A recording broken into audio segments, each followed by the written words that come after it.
everybody, and welcome to the 6th week of the semester. I can't believe how quickly the semester has gone by. In this very quick update on what's on my mind, I want to bring you up to date on a number of important college initiatives that are in full swing. But before we do that, I also want to remind us that this is the end of Black History Month. And so before February 2019 sneaks away from us, I do encourage you to find a moment to reflect on an aspect of Black history that's meaningful for you, that would challenge you, that would encourage you to learn something new and different. Today we had a great lunch, and I want to put a shout out to Professor Sonia Woodard, who organized the event, as well as to Iris Love, who served as our Masters of Ceremony. And if you missed it, she can sing Aretha Franklin in a beautiful way. Jane of she was there for 9 long years. I thought he was my man, but she soon found out that she was just making a change. There are 4 initiatives I'd like to provide a brief update for you. Starting off with our Higher Learning Commission Assurance Report, which I think you all know is due in June of 2019. Under the leadership of Dr. Doug Berry and Professor Michelle Carter, the team has crafted the drafts of Criteria 1 and Criteria 2. So it's critically important that we get this report done before we travel to the HLC conference in April. So as you're asked to support that process, please make that a priority.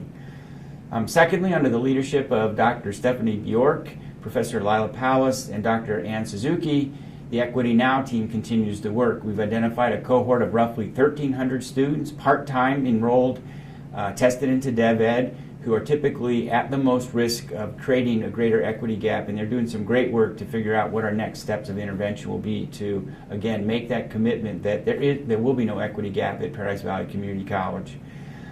Thirdly, as you know, we're in the second year of our Guided Pathways journey, and this semester you're going to see updates around progress we're making around academic advising.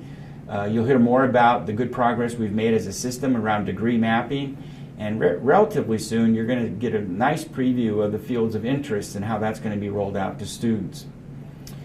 DevEd, under the leadership of Dr. Stephanie Bjork and Dr. Vivian Miranda, is doing some great work to identify those suite of support services as we move into some of the improvements around DevEd, not only within mathematics, but I hear we're doing some great things and great innovative things as it relates to embedding reading within subject matter areas.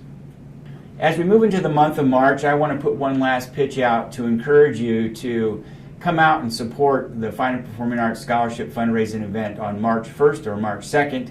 This year the concert is the Rock and Roll Symphony. I'll be there on Friday night, and it's always a good time, and the money goes to a great cause to support students.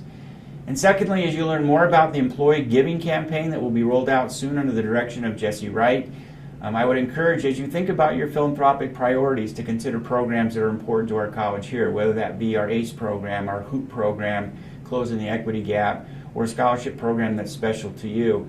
When that call comes around, take a few moments and think deeply about supporting that.